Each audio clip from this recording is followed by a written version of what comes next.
하나님 말씀은 시편입니다. 시편 1장 2절, 시편 1, 2편 두 편입니다. 저희가 계속 지금 이번 주 시편 말씀을 읽고 있죠. 그래서 시편을 같이 함께 보면서 시편의 내용이 도대체 무엇인가라는 것을 좀 돌아보는, 생각해보는 시간을 가졌으면 좋겠습니다. 교독하도록 합시다. 제가 1장 1절부터 좀 많아요. 2편까지 같이 함께 교독하도록 하겠습니다. 저부터 읽고 여러분 읽고. 복 있는 사람은 악인들의 꾀를 따르지 아니하며 죄인들의 길에 서지 아니하며 오만한 자들의 자리에 앉지 아니하고 오직 여호와의 그는 시냇가에 심은 나무가 철을 따라 열매를 맺으며 그 잎사귀가 마르지 아니함 같으니 그가 하는 모든 일이 다 형통하리로다.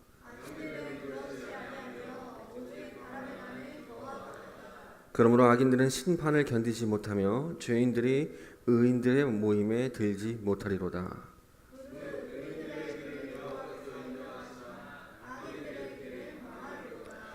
어찌하여 이방 나라들이 분노하며 민족들이 헛된 일을 꾸미는가?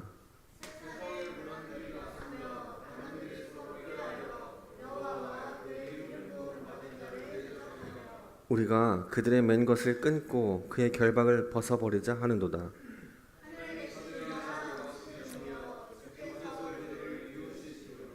그때 분을 바라며 진노하사 그들을 놀라게 하여 이르시기를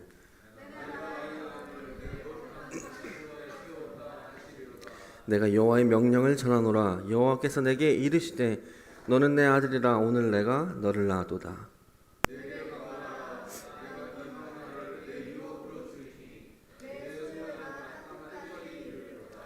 네가 철장으로 그들을 깨뜨리며 질그릇같이 부수리라 하시도다.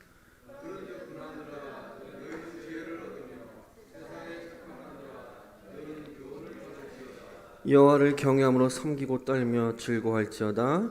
그의 아들에게 입맞추라. 그렇지 아니하면 진노하심으로 너희가 길에서 망하리니 그의 진노가 급하심이라. 아멘. 아멘. 네, 오늘은 반역을 멈추고 그품에 피하라라는 제목인데 시편 1, 2편이 시편 전체를 얘기한다고 봐도 과언이 아닙니다. 우리는 매일 아침 눈을 뜨면은 이렇게 수많은 복이라는 선전 문구에 살아가는 세상입니다. 세상은 끊임없이 우리에게 무엇을 가졌느냐, 무엇을 소유했느냐의 크기로 인생이 성공했냐, 복받았냐를 정의합니다.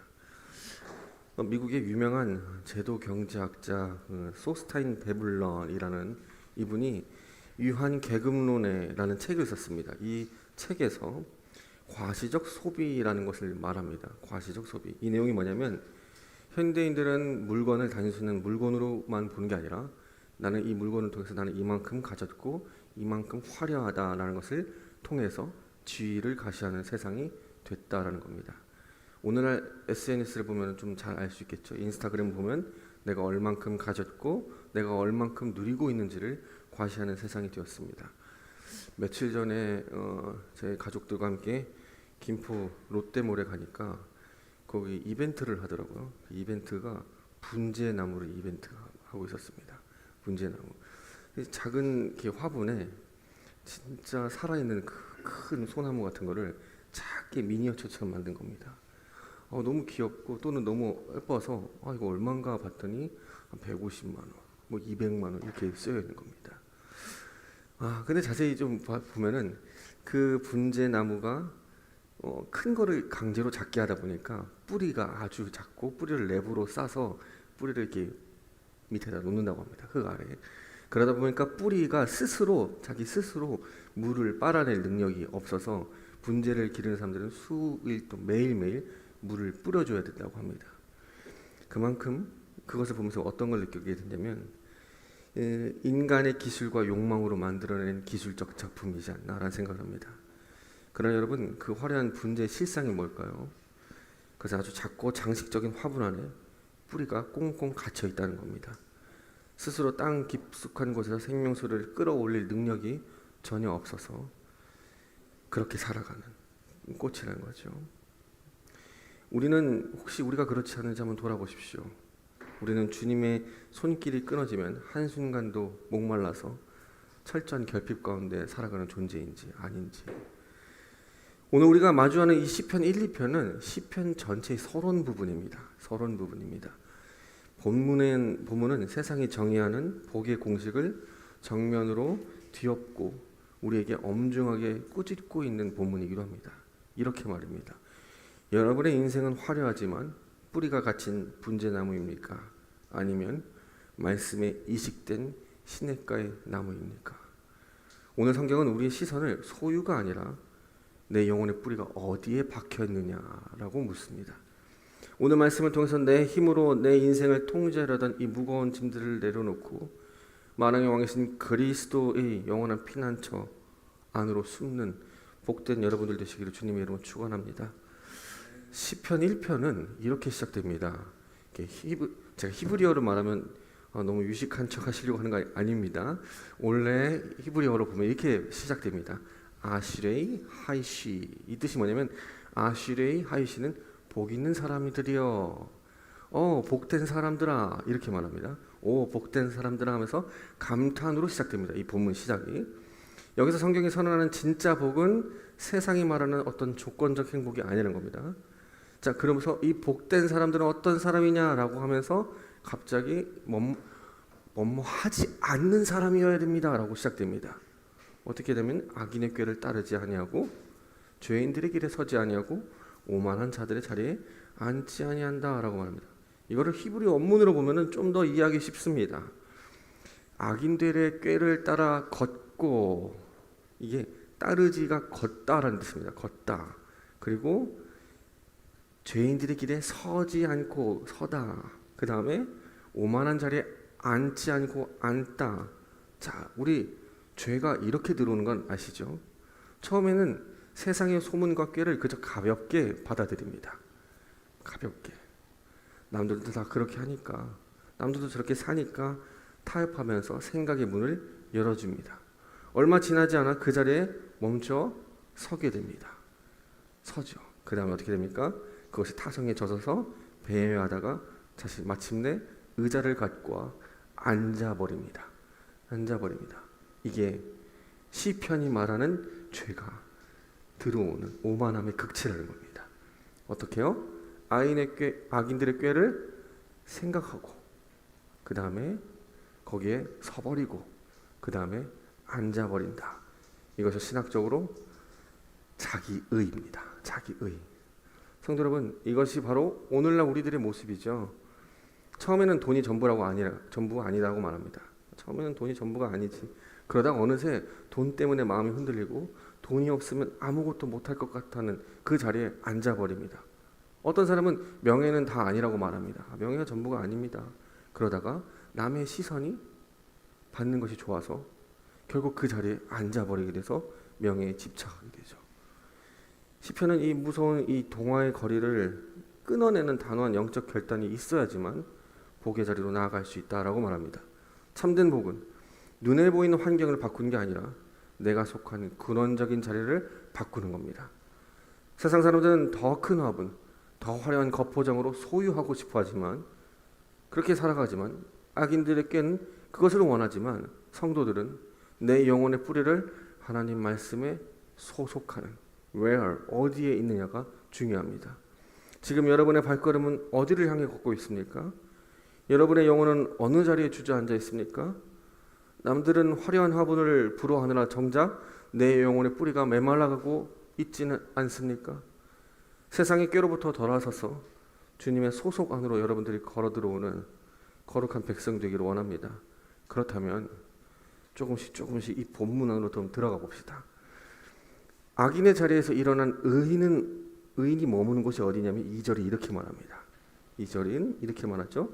오직 여호와의 율법을 즐거워하여 그의 율법을 주야로 묵상하는 도다. 이게 복이 있는 사람이죠. 여기서 즐거워하다는 히브리어로 헤페즈 때 어떤 거냐면 그냥 기쁘다 이런 뜻이 아닙니다. 이거 뭐냐면 정말로 내 전인적으로 갈망하면서 기뻐한다는 뜻입니다. 우리 교회는 장로교 출신이죠. 장로교인들이 고백하는 신앙 교리가 있죠. 웨스트민스터 소위문답 1문에 이렇게 말합니다. 사람이 제일 되는 목적은 무엇입니까? 라고 했을 때 이렇게 고백합니다. 같이 한번 답을 한번 해볼까요? 사람이 제일 되는 목적은 하나님을 영화롭게 하는 것과 그분을 영원토록 즐거워하는 것입니다. 자, 하나님의 말씀을 즐거워한다는 것은 종교적 의무감이나 율법의 강박이 아닙니다. 하나님 자체를 내 영혼의 유일한 만족으로 삼고 기뻐하는 예배의 상태입니다. 그리고 그 즐거움의 구체적인 증거가 뭐냐면 묵상하는 거라고 말합니다. 여러분, 묵상이 뭐냐면 단순히 눈 감고 조용히 그 생각하는 게 아닙니다. 명상이 아닙니다. 요 단어를 자세히 뜯어보면 이런 뜻입니다. 굶주린 사자가 먹이를 찾을 때 으르렁거리죠. 그 단어입니다. 으르렁거리는 거. 이사야가 이 단어를 그대로 착안합니다. 또 다른 본문에 이렇게 되어 있습니다. 비둘기가 먹이를 먹을 때 어떻게 하죠? 구구 구구 구구 하죠. 그렇죠? 그것이 묵상이라는 단어입니다. 자, 다른 말로 내가 얻기 위한 그것을 위해서 읊조리는 겁니다. 소리로 내는 겁니다. 으르렁거리듯이 비둘기가 구구하듯이 토해내는 겁니다. 그게 바로 묵상입니다. 자, 그러면 놀라운 것을 시편 2편에서 또 발견하게 되는데 2편 1절을 가면 악인들도 이방인들도 구구합니다. 읊조립니다. 묵상합니다. 단어 똑같이 썼습니다. 근데 우리가 영어를 이게 성경을 볼 때는 그 단어가 뭔지 몰라요. 자, 2편 1편을 한번 읽어봅시다. 이렇게 됩니다. 어찌하여 이방 나라들이 분노하며 민족들이 헛된 일을 꾸미는가. 여기 헛된 일을 꾸민다가 바로 묵상입니다. 자, 이방 나라 사람들이 분노해서 헛된 일을 꾸민대요. 헛된 일을 묵상한답니다. 헛된 일을 구구한답니다. 헛된 일을 계속 읊조린다는 뜻입니다. 같은 동사입니다. 그런데 정반대죠. 하나는 하나님의 말씀을 읊조리고 하나는 헛된 일들을 묵상한다고 말합니다. 세상의 열방과 군왕들은 밤낮으로 모여서 하나님의 통치를 대적하기 위해서 그것을 위해서 읊조리고 묵상하고, 반면 의인들은 어떻게 해요? 밤낮으로 골방에 엎드려서 주님의 약속과 은혜의 말씀을 계속 읊조립니다. 그렇죠. 여러분, 인간에겐 중립이 없습니다. 우리의 입술과 중심은 반드시 둘 중 하나를 읊조리게 되어 있습니다. 우리가 하나님의 말씀을 읊조리지 않는 인생이라면 반드시 세상의 염려와 불평과 인간적인 계산과 음모를 중얼거리는 세상의 묵상을 갖게 됩니다. 교회사 속에 장 칼빈이라고 하시면 아시는 분들이 있겠지만, 칼빈은 위대한 신학자 중에 하나죠. 이분의 인생에 참 극심한 고난 가운데 있었습니다.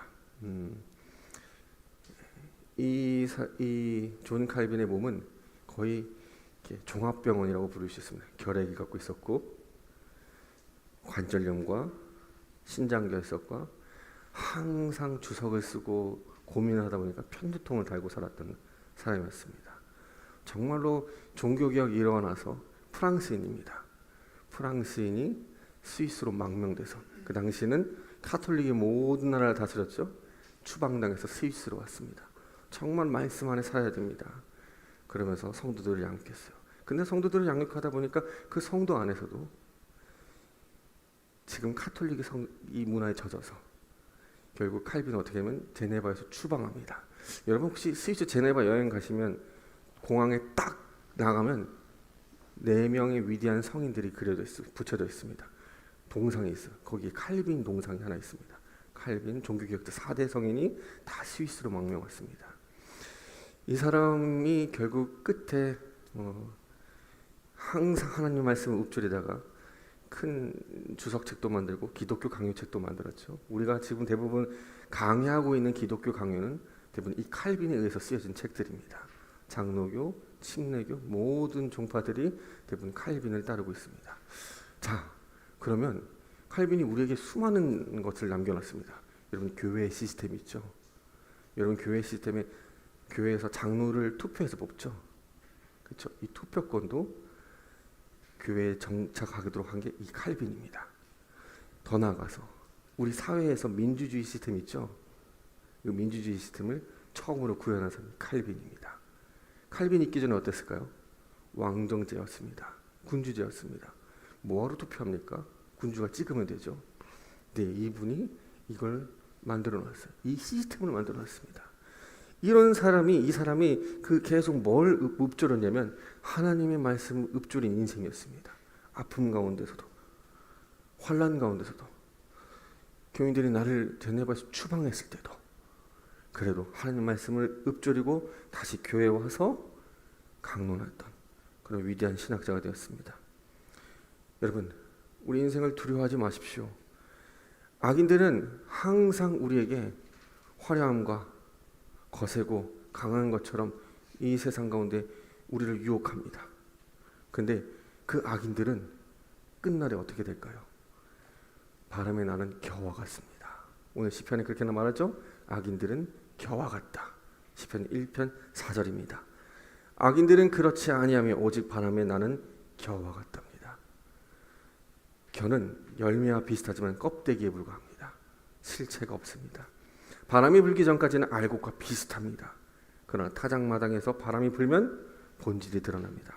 알곡은 무겁기 때문에 남고 겨는 가볍게 날아가 실체를 알아볼 수 없습니다.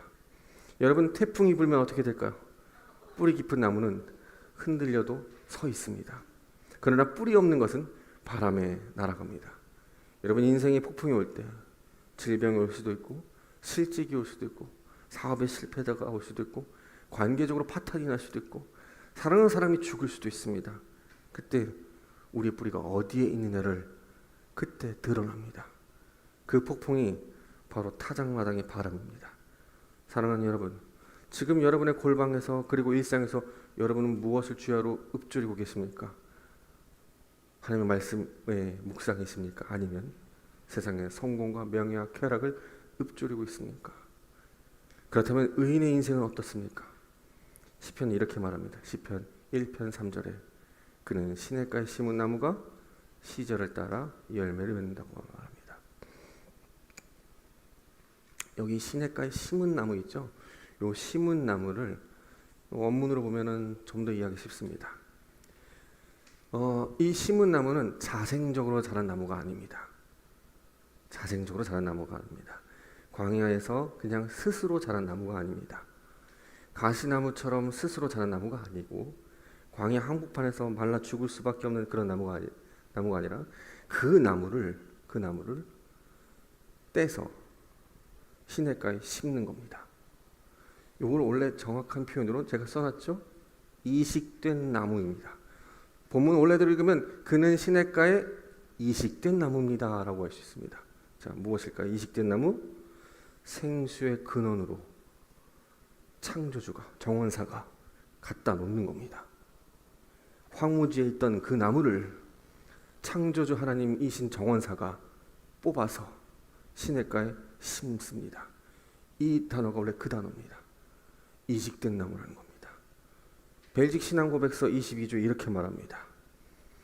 성령께서 우리 마음에 참된 믿음을 일으키시어 이 믿음으로 말미암아 우리는 예수 그리스도의 모든 공로를 껴안고 그것을 우리의 소유로 삼으며 우리는 우리의 의가 전혀 없으나 그리스도의 의에 전적으로 접붙인 바 되어 구원을 얻은 것입니다.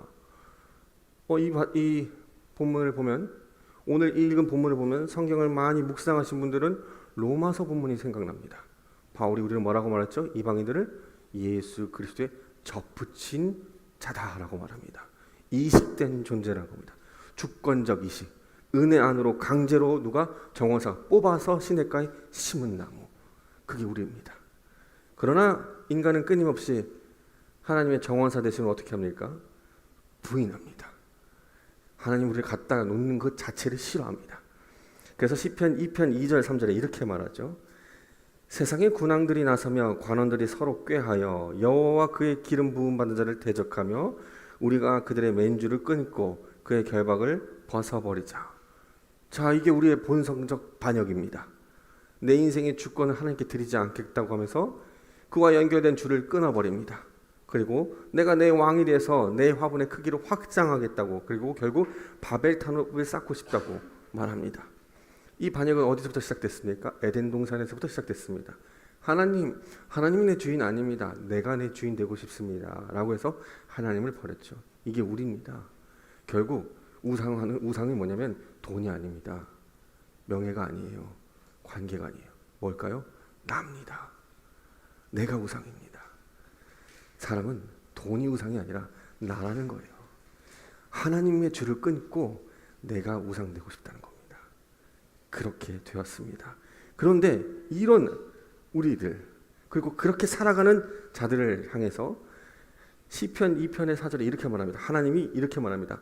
하늘에 계신 이가 웃는다고 말합니다. 하늘에 계신 이가 웃으시며 주께서 그들을 비우시로다. 근데 이 웃으심이랑 비우심은 같은 단어입니다. 똑같이 다시 해석하면 하늘에 계신 이가 비웃습니다. 주께서 그들을 비웃습니다. 라는 단어입니다. 그래요. 하나님의 주권을 대적하는 인간의 모든 꾀는 창조주 앞에서 조롱거리에 불과합니다. 개미가 코끼리에 덤비는 것은 아무 쓸모도 없는 거죠. 우스운 꼴이죠. 피조물이 창조물에 반역하는 것도 똑같습니다. 그런데 시편 2편의 반역은 단순히 하나님만을 거부하지 않습니다. 이제 좀 더 세상과 죄에 빠진 사람들은 어떻게 묘사하는지 시편 2편에 보면 이렇게 말합니다. 2편 2절에 여호와와 그의 기름 부음 받은 자를 함께 대적한다 라고 말합니다. 세상은 하나님만을 거부하지 않습니다. 여러분, 세상이 하나님을 거부하는 것 같죠? 하나님 거부하는 거 아닙니다. 하나님도 미워하지만 세상은 누구도 미워합니까? 하나님의 말씀으로 살아가는 자들을 거부합니다. 세상은 교회도 함께 거부합니다. 물론 교회가 잘못한 게 많이 있겠죠. 그러나 세상은 아무리 잘해도 교회를 미워합니다.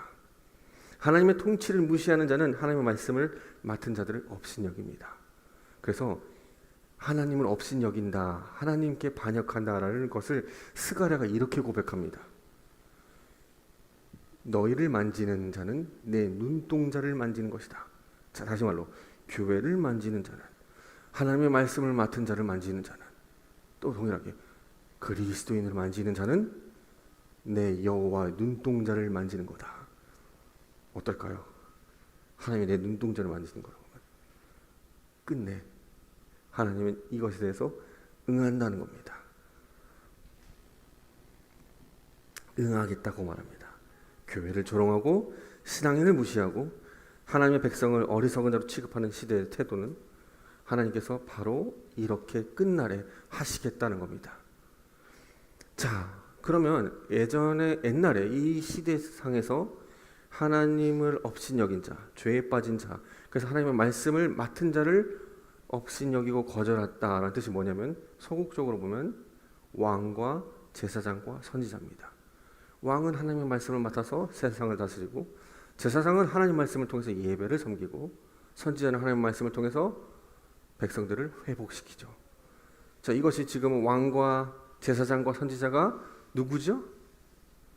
바로 저와 여러분인 교회입니다. 교회예요. 교회에게 하나님이 뭐라고 말하냐면 너희를 건드린 자는 내 눈을 건드린 거다라고 말합니다. 그래서 시편 2편 5절에 이렇게 말하죠. 그때의 진노하심으로 그들에게 이르시며 경노하심으로 그들을 놀라게 한다. 그때에 하나님은 어떻게 하나 진노한답니다. 진노가 코에서 화를 뿜어낸다는 뜻입니다. 그리고 9절에 네가 철장으로 그들을 깨뜨리며 질그릇같이 내가 부셔버리겠다라고 말합니다. 하나님의 통치를 거부하고 자신의 백성을 업신여기는 자를 결코 하나님께서 넘기지 않는다. 시편 1장 5절의 선언이 여기서 완성됩니다. 어떤 겁니까? 겨처럼 내버려 둔다는 뜻입니다. 끝날에, 타작마당에서 끝날에 겨처럼 흔적도 없이 날아갈 때 잡지 않겠다는 겁니다. 날려버리겠다는 겁니다. 그게 바로 악인들이 자리가 들어올 수 없다는 겁니다. 그래서 악인들은 이렇게 말하죠. 시편 1장 5절에 악인들은 심판을 견디지 못해서 죄인들이 나중에 끝날 어떻게 의인들의 모임에 들지 못한다. 즉 하나님 나라에 들어갈 때 그 악인들은 절대 못 들어온다. 겨처럼 날려버리겠다라는 게 하나님이 말씀 맡은 자들을 업신여기고 고난 가운데 있을 때 내가 하겠다는 겁니다. 그러니 여러분이 세상에서 고난받는 걸로 울분을 토하지 마십시오. 하나님이 하십니다. 하나님이 하실 겁니다. 그런데 사랑하는 성도 여러분, 이 무거운 심판의 선언 옆에 한없이 따뜻한 약속이 함께 있습니다. 1편 6절에 이렇게 말합니다. 대저 의인들의 길은 여호와께서 인정하시나 악인들의 길은 망하리로다. 의인들의 길은 여호와께서 인정한다고 말합니다. 이 인정이 뭘까요? 야다입니다. 뭐예요, 야다? 많이 강의했었다 얘기했죠, 제가? 부부관계입니다. 부부관계입니다. 이 단어가 언제 처음 썼냐면 아담이 하와를 딱 베풀 때 너를 알겠어 라고 말합니다. 넌 내 거야 라고 합니다. 즉 하나님이 뭐 하는 겁니까? 인정한다는 건 너희가 지금 어떤 길을 가고 있든지 나는 보고 있어. 너와 동행하고 있다고. 너를 끝까지 돌볼 거야. 세상이 너희를 무시하고 조롱해도 업신여기도 나는 너와 함께 있어. 우리를 알아준다는 겁니다. 인정해 준다는 겁니다. 성도 여러분, 이것이 우리에게 얼마나 큰 위로입니까? 우리의 신앙 때문에 손해를 보고, 신앙 때문에 때로는 따돌림 당하고, 신앙 때문에 그래도 그 정의를 위해서 살기 위해서 어리석은 자로 취급받을 때 하나님 우리의 길을 안다고 말합니다. 보고 있다고 말합니다. 친밀하게 동행한다고 말합니다. 세상은 몰라도 하나님이 안다고 말합니다. 이것이면 충분합니다. 반면 악인의 길은 사라집니다. 똑같습니다. 겹니다. 없어집니다. 사라지는 겁니다. 그렇다면 인류 역사상 그 시편 1편이 선포하는 완벽한 의인의 삶, 이 의인의 삶을 살아가는 자는 있을까요? 없을까요? 시편이 말하는 1편, 2편의 의인은 있을까요? 없을까요? 제가 의인일까요? 여러분일까요? 없습니다. 그럼 단 한 분 있습니다. 누굴까요? 메시아이신 예수 그리스도입니다. 시편 1편 의인은 예수를 말하는 겁니다. 예수를 말하는 거예요. 모두 다 악인의 길을 따라 살아갔지만 오직 율법을 즐거워하여 그 율법을 주야로 묵상하는 자, 그리고 그것을 참되고 성실하게 이행하신 분, 복 있는 사람 누구라고요? 예수 그리스도입니다. 시편은 지금 그걸 말하는 겁니다. 그리고 시편 2편 7절에 선언하는 왕이 있죠. 너는 내 아들이라. 이 찬양 가사 너는 내 아들, 여러분 말한 거 아니에요. 너는 내 아들이란 누굽니까? 예수입니다. 너는 내 아들이라. 오늘 내가 너를 낳았도다. 시온에서 내가 너를 낳았도다. 누구를? 예수 그리스도를 보내겠다. 메시아를 보낼 거다. 그렇게 말합니다. 그럼 시편 1편의 의인과 시편 2편의 왕이 누굽니까? 예수 그리스도이십니다. 우리가 아닙니다. 선지자들이 아니라고요. 예수라고요. 그래서 우리가 유일하게 복받는 비결이 뭡니까? 내가 의인이 되려고 발버둥 치는 게 아니라, 내가 율법을 다사실 지켜서 의인이 돼야지라고 하는 게 아니라, 예수 그리스도의 바울이 말한 것처럼 이식된 나무처럼 붙어 있는 겁니다. 접붙임 바돼 있는 겁니다. 내 힘으로 내 인생을 통제하였던 그 무모한 반역을 내려놓고 만왕의 왕이신 예수 그리스도 앞에 도망쳐가는 겁니다. 그분 앞에 뛰어가 버리는 겁니다. 그래서 시편 2편 11절 12절 이렇게 말합니다. 여호와를 경외함으로 섬기고 떨며 즐거워할지어다. 그의 아들에게 입맞추라. 여호와께 피하는 모든 사람은 다 복이 있다. 어디에 피하라고요? 예수 그리스도께, 그 왕에게 피하랍니다. 그러면서 그 아들에게 입맞추라고 말합니다. 그 아들의 입맞추라. 고대 근동 사회의 입맞춤이 뭘까요? 왕의 발에 키스합니다. 왕의 옷자락에 뽀뽀를 합니다. 뭘까요? 복종하겠습니다. 순종하겠습니다. 이 얘기입니다. 누구 앞에? 예수 그리스도 앞에 떨며 기뻐하면서 그분의 발 앞에 주여 내가 주님만을 사랑하며 따라가겠습니다. 여러분, 경외 없는 기쁨은 방종됩니다. 하나님의 거룩하심을 모르면서 은혜만 말하면 그것은 값비싼 은혜가 됩니다. 기쁨 없는 경외는 율법주의가 되고, 두려움만 있고 은혜의 기쁨만 없으면 신앙은 무거워집니다.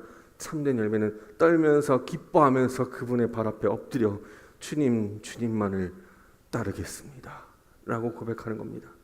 자, 좀 더 어려운 거 한 번만 더 얘기할게요. 지루하시죠? 시편 1편과 2편, 오늘 시편의 서론 부분이라고 얘기했습니다. 이 부분을 알면 시편 전체를 아는 겁니다. 여러분 책 사서 보시죠. 서론을 읽으시나요? 서론 읽어야 됩니다. 서론은 작가가 쓰고자 하는 배경, 의도 다 들어있습니다. 목적이. 시편 1, 2편이 다 들어있는 거예요. 시편 1편 1절에 제가 이렇게 얘기한 적 있죠. 아시레 하이시에, 복 있는 사람들아, 복 있는 사람들아. 근데 시편 2편 12절 마지막 단어가 아시레이 콜 허이버 나온다. 무슨 뜻입니까? 복이 있도다. 아시레이 아시레이. 끝과 처음을 아시레이로 말합니다. 언어를 좀 하시는 분들은 이게 바로 인클루지어죠. 수미상관이죠. 복 있는 사람이 누굴까? 복 있는 사람, 복 있는 사람 사이 안에 있는 게 진짜 복이야 라고 말하는 겁니다. 요걸로 시편을 끌고 갈 겁니다. 이게 시편의 서론이에요. 자, 그러면 시편 1편의 1절 처음 등장하는 복 있는 사람은 누굽니까? 하나님의 말씀에 뿌리를 내린 자, 악인의 꾀에서 분리해서 여호와의 율법을 즐거워 묵상하는 자, 시냇가에 이식된 나무가 복 있는 사람이에요. 자, 시편 2편 마지막 단어 아시레이, 복 있는 사람 누구일까요? 하나님 아들에게 피하는 자입니다. 자기 힘으로 인생을 경영하려던 것을 멈추고 하나님께 피해가는 자, 도망쳐 숨는 자. 그럼 결론적으로 시편은 뭘 말하는 걸까요? 무엇을 말하는 것일까요? 복 있는 사람은 누군가? 복 있는 사람은 하나님 말씀에 뿌리 내린 자입니다. 하나님 말씀에 뿌리 내린 자는 하나님 아들 메시아에게 피하는 자입니다. 그렇습니다. 말씀에 뿌리 내린 자는 반드시 그리스도에게 피하게 되고, 그리스도에게 피한 자는 말씀에 뿌리를 내리게 됩니다. 이 둘은 분리되지 않습니다. 이제 말씀을 맺겠습니다. 성도 여러분, 복음의 종착지는 내가 세상에서 무엇을 이루고 성취하여 내 화분의 크기를 얼마나 확장했느냐 있지 않습니다. 내 인생이 더 이상 나의 것이 아니라 온전히 예수 그리스도의 소유가 되었습니다 라고 고백하는 것이 영광이고 복되고 유일한 위로입니다. 시편은 우리에게 여전히 묻습니다. 사랑하는 성도 여러분, 복 있는 사람이 누구입니까? 하나님의 말씀에 뿌리 내린 자입니다. 복 있는 사람이 누구입니까? 그리스도께 피하는 자입니다 라고 계속 외치고 있습니다.